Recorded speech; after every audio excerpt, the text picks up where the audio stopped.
this talk, I'm going to give you the single most important lesson my colleagues and I have learned from looking at 83,000 brain scans. But first, let me put the lesson into context. I am in the middle of 7 children.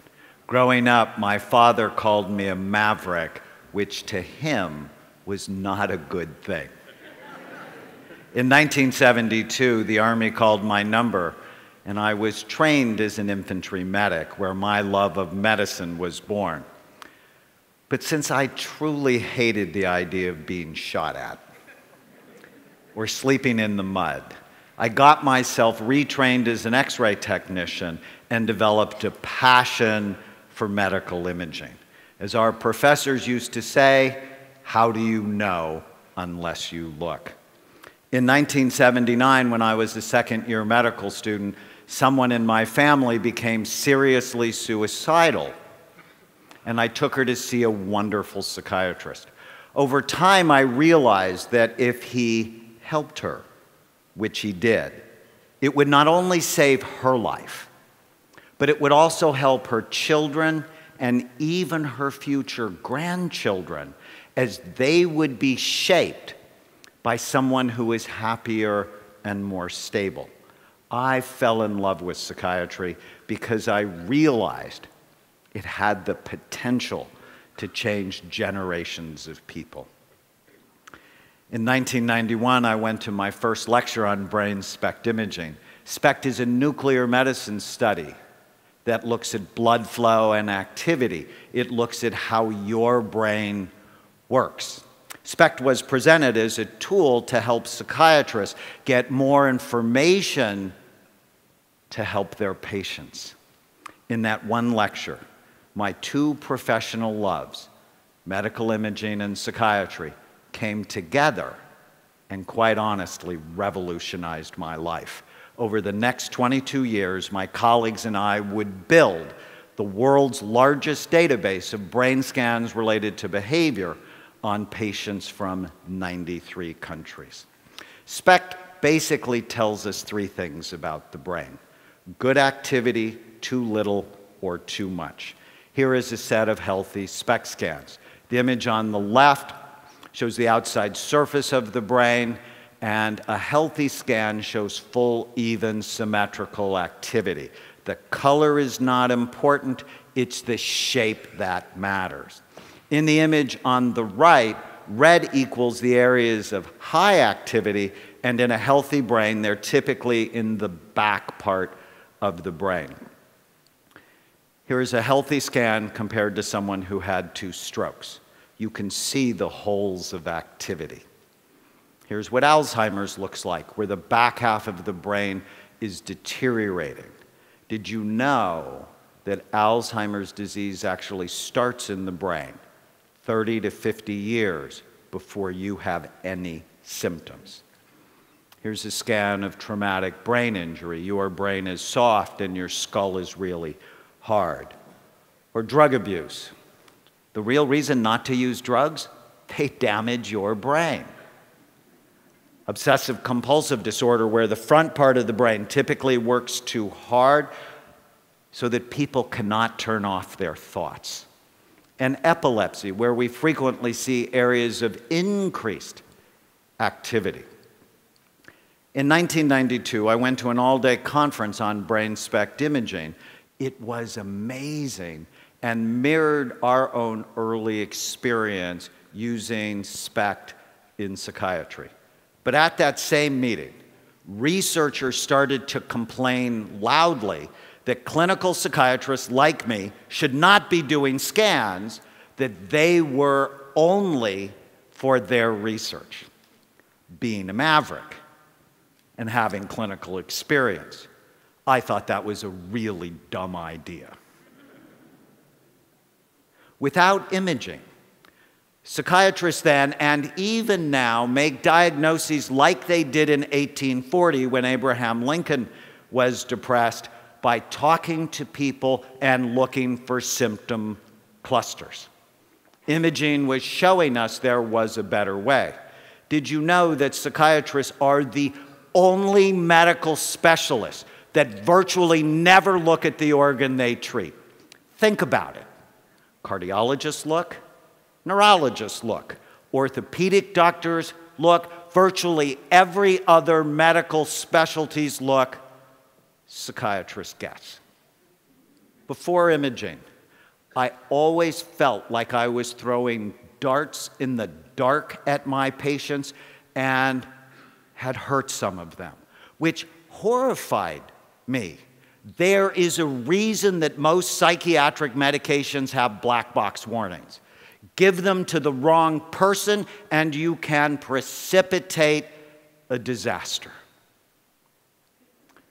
Early on, our imaging work taught us many important lessons, such as illnesses like ADHD, anxiety, depression, and addictions are not single or simple disorders in the brain.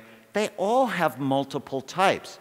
For example, here are two patients who have been diagnosed with major depression that had virtually the same symptoms, yet radically different brains. One had really low activity in the brain. The other one had really high activity. How would you ever know what to do for them unless you actually looked? Treatment needs to be tailored to individual brains, not clusters of symptoms.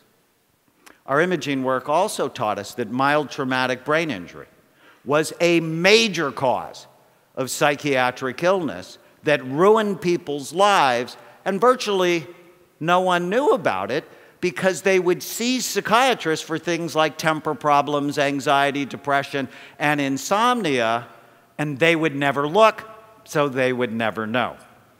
Here's a scan of a 15-year-old boy who fell down a flight of stairs at the age of 3.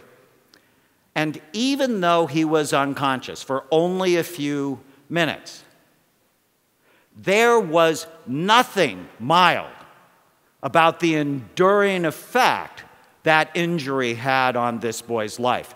When I met him at the age of 15, he had just been kicked out of his 3rd residential treatment program for violence. He needed a brain rehabilitation program, not just more medication thrown at him in the dark or behavior therapy, which, if you think about it, is really cruel.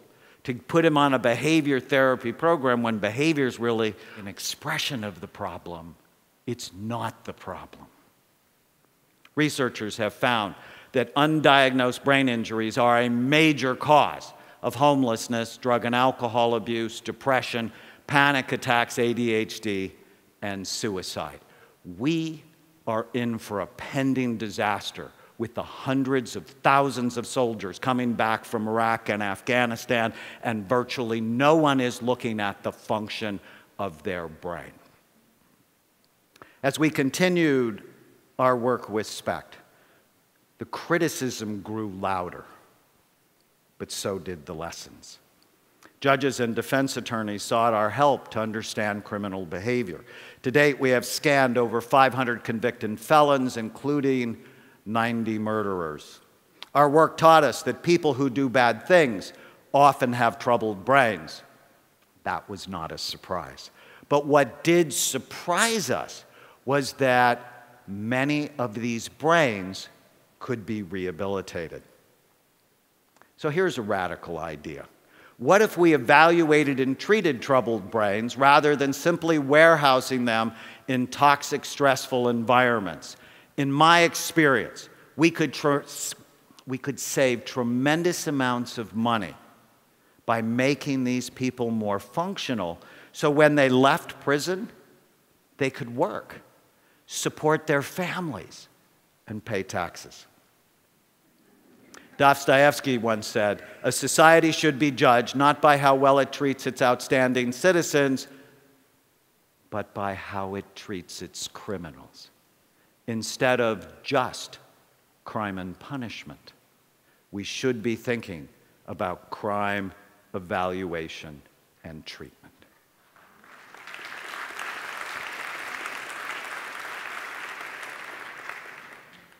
So after 22 years and 83,000 scans, The single most important lesson my colleagues and I have learned is that you can literally change people's brains. And when you do, you change their life. You are not stuck with the brain you have. You can make it better, and we can prove it. My colleagues and I performed the first and largest study on active and retired NFL players, showing high levels of damage in these players at a time when the NFL said they didn't know if playing football caused long-term brain damage. The fact was they didn't want to know. That was not a surprise. I think if you get most thoughtful 9-year-olds together and you talk about the brain is soft, about the consistency of soft butter, it's housed in a really hard skull that has many sharp bony ridges, 28 out of 30 9-year-olds would go, probably a bad idea for your life. But what really got us excited was the second part of the study where we put players on a brain smart program and demonstrated that 80% of them could improve in the areas of blood flow, memory, and mood, that you are not stuck with the brain you have. You can make it better on a brain smart program. How exciting is that? I am so excited. Reversing brain damage is a very exciting new frontier, but the implications are really much wider. Here is the scan of a teenage girl who has ADHD, who is cutting herself, failing in school, and fighting with her parents. When we improved her brain, she went from D's and F's to A's and B's and was much more emotionally stable.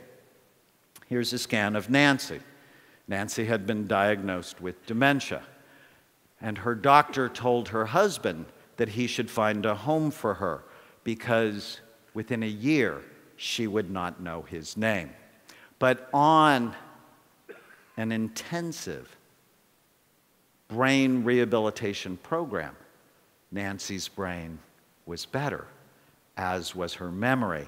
And 4 years later, Nancy still knows her husband's name.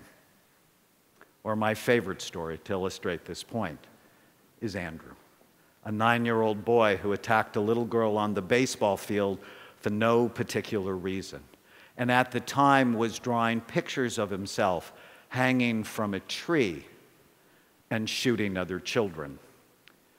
Andrew was Columbine, Aurora, and Sandy Hook waiting to happen.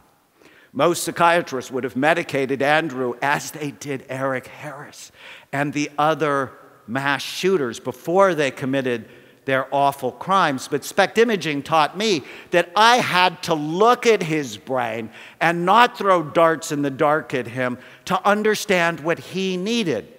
His SPECT scan showed a cyst the size of a golf ball occupying the space of his left temporal lobe. No amount of medication or therapy would have helped Andrew. When the cyst was removed, his behavior completely went back to normal, and he became the sweet, loving boy he always wanted to be. Now, 18 years later, Andrew, who is my nephew, owns his own home, is employed, and pays taxes. Because someone bothered to look at his brain. He has been a better son and will be a better husband, father, and grandfather. When you have the privilege of changing someone's brain, you not only change his or her life, you have the opportunity to change generations to come. I'm Dr. Daniel Amen. Thank you.